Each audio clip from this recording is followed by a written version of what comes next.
Hi guys, Alex here. Welcome back to Girl Talk. I've got a little bit of mess and a little bit of drama today for you guys. For today's video, we are going to go ahead and do a Shantopolis world update now. We are going to be discussing the latest happenings in Shantopolis. Lately, she has really gone off the deep end, with every mukbang getting increasingly more outrageous. We'll talk about her latest videos, a fun mini rage on the live stream, her completely delusional plan to continue her journey off camera, also a bad situation that could send her right on back to Canada. Lastly, we'll take a look at her out of control Chinese food mukbang that left me speechless. All that and more coming up on today's edition of Girl Talk. Let's just get right into it. Shall we? All right, you guys, welcome back to our Shantopolis world update. Last time we checked into the world of the artist, formerly known as Everyday Miriam, she was done. The cycle was cycling, and even before her official announcement, I had predicted this was in fact the end of her ill-fated health journey. Just 2 short weeks ago, she was doing an exercise routine, proud of the weight that she had lost when she was sick. And she had presented as this meek, ill woman who had learned her lesson when it came to not taking her medication, which was in turn contributing to her out of control health conditions. It really makes you wonder, now that the veneer of weight loss has been completely stripped away, is she even taking those medications at all now? How far will she let this go? And how long can she keep up this super spree of endless mukbangs that seemingly get more ridiculous as the days go on? For example, her having 4 giant trays of dessert to celebrate Eid. And therein lies her biggest issue as well as her biggest delusion. During a recent live stream, she stated that it's Eid. Why can't I have a dessert? Clapping back at critique of her over-the-top 4 dessert platter feast. It's not the issue of the dessert. It's not the issue of having a dessert or two. It's her inability to see just how self-indulgent, or in harsher language, gluttonous, she has become. You see, dear viewer, the delusion doesn't allow her to see just how off the chain this all is. She simply sees this as having some dessert on a holiday. Any excuse will do when it comes to justifying addiction, regardless of how obvious it is to those around her, because it will continue to keep her in denial. And thus, she continues to live without challenging herself. For change, for her, will cause a great deal of discomfort. And don't forget, she must admit her mistakes, confront them, something she is simply unwilling to do. The out-of-control behavior continues as we discuss the latest debauchery coming out of House Al Refe. Despite attempting to portray the contrary, it's nothing but another disgusting display of overconsumption and moral decay. You can take the girl out of the West. This portrait of a broken woman is called First Time Trying Chili's Ultimate Cajun Alfredo Pasta and Queso and Chips. This is in fact her first time trying Chili's in Kuwait. Clearly, to the people putting this together, it appears it's for 2 people at least. One thing about Foodie's takeout, especially from chains like this, by the time it gets picked up, dropped off, and she sets up the camera, it always appears just a touch old. Brother, what's that? This new video is kind of giving hungry fat chick.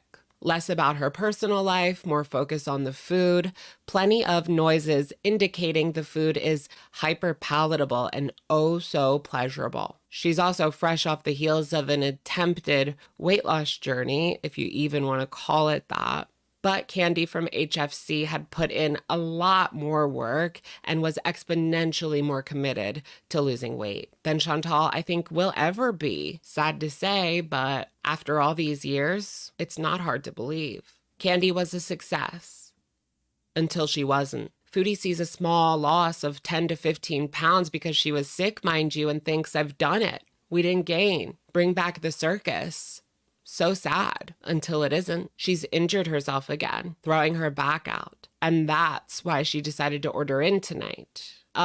See what I mean about the excuses? Just said to placate herself. This had just happened, her throwing her back out before, and it got better in about a week, as opposed to her sciatica, which has supposedly went away after a month. She's cured it, guys. Never to return until she needs another excuse. Today, she was supposed to go out. I assumed to have dinner with Salah, but it will have to wait. So she needed this appetizer, so to speak.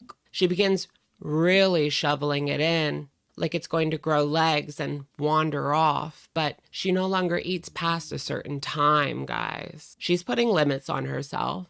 This is all that she has to offer anymore. New food, new ailments, new plan? No.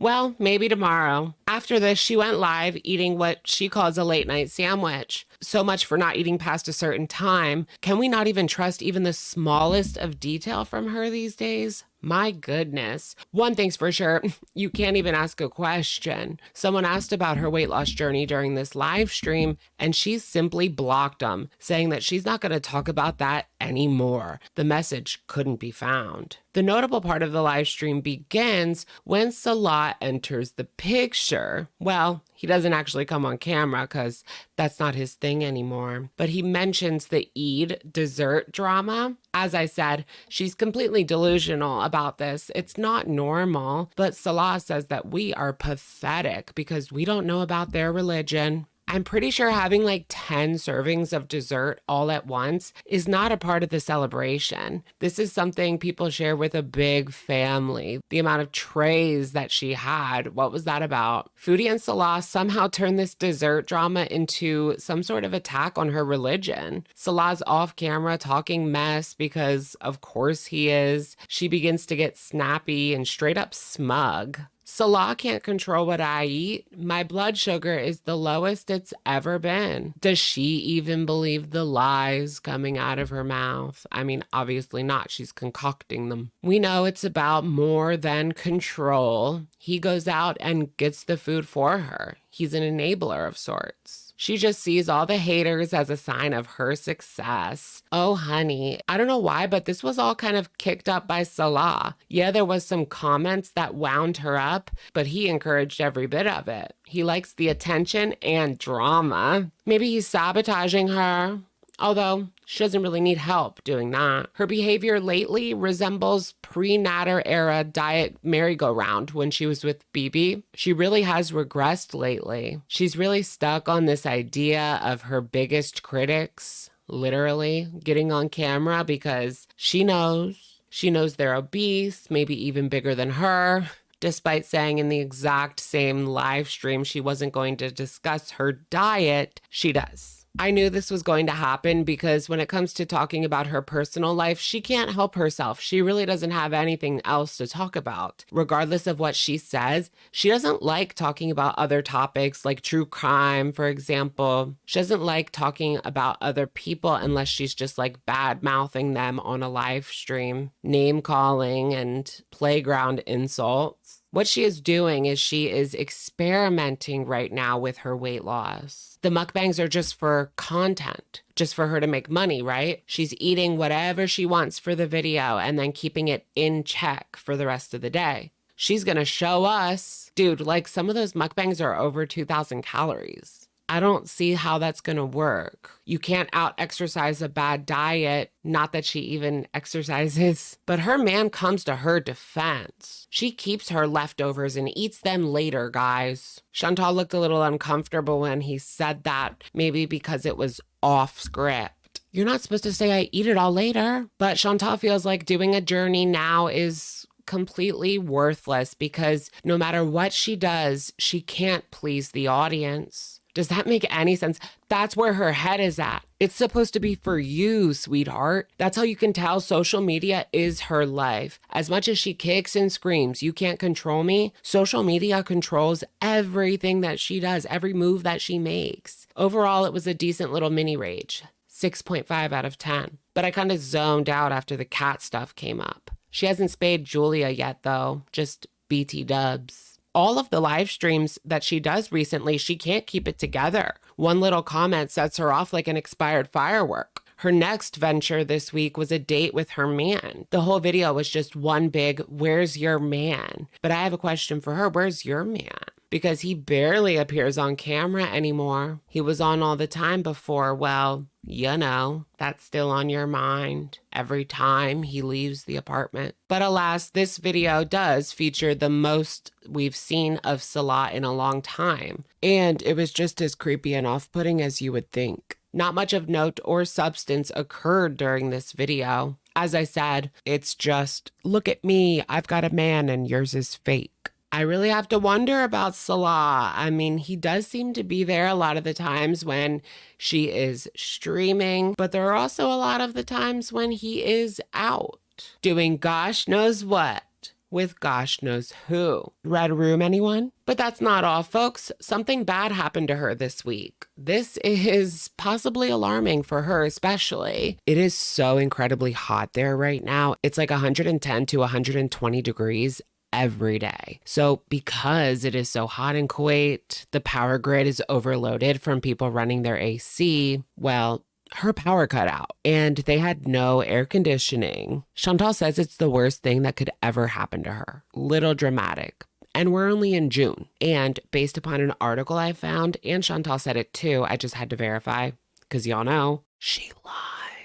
This is going to keep happening. Kuwait's Ministry of Electricity, Water, and Renewable Energy announced scheduled cuts up to 2 hours a day. Not sure how often it's going to be, but this is quite the inconvenience. Something that could send Miss Thing right back to Canada. She also did another live just yesterday eating chicken match boost, and then today she posted what I believe to be one of her most outrageous mukbangs in recent memory. How's she gonna work the healthy around this? This is her. Chinese food mukbang spring rolls, General Tso, and chicken fried noodles. She starts going on a bizarre rant about whether or not her General Tso's is authentic Chinese food, and then goes into a flashback story about going out to eat with her family. It's very odd, in my opinion, how she writes these stories in her head between bites. No wonder she needs the food. It's like a security blanket for her. She's not quick-witted. She needs time to concoct these lies, girls. But really, that isn't what is so alarming about this particular one for me. I thought in the beginning there was no way that she was going to eat all of that. Look at the screen, but she did. This might be one of her clearest faces of regret. The next bizarre tale that was told was about a friend she had that moved away 5 hours from Cornwall to Toronto, and she lived on the 16th story in a high-rise. But 12-year-old Chantal took the stairs when she visited her because she was so afraid of elevators. I don't know about y'all, but when I was 12, I was not visiting friends 5 hours away. So this one I'm kind of side-eyeing. Probably fake as well. She then says how tragic it is that life goes on. She's not a kid anymore, and she wishes that she could go back. I mean, I get it, but watching millennial TikTok has me thinking those days were not better. We were just kids. But this is such a recurring thing for Chantal, and certainly a source of happiness and sadness all in the same for her. Just watching her shove it in as she reminisces on her life as a teenager, there's something melancholic about it all. Almost makes you feel bad for her. Almost. But damn, this has got to be at least 3,000 calories here. Is she ever going to get tired of this? She really loses steam when it comes to the weight loss vlogs, but never the mukbangs, huh? This video to me really speaks for itself, and it says one thing. She's completely given up. All right, you guys, that's going to be it for today's video. Let me know what you guys think in the comments down below, and I will, of course, catch you all in the next one. All right. Bye, everyone.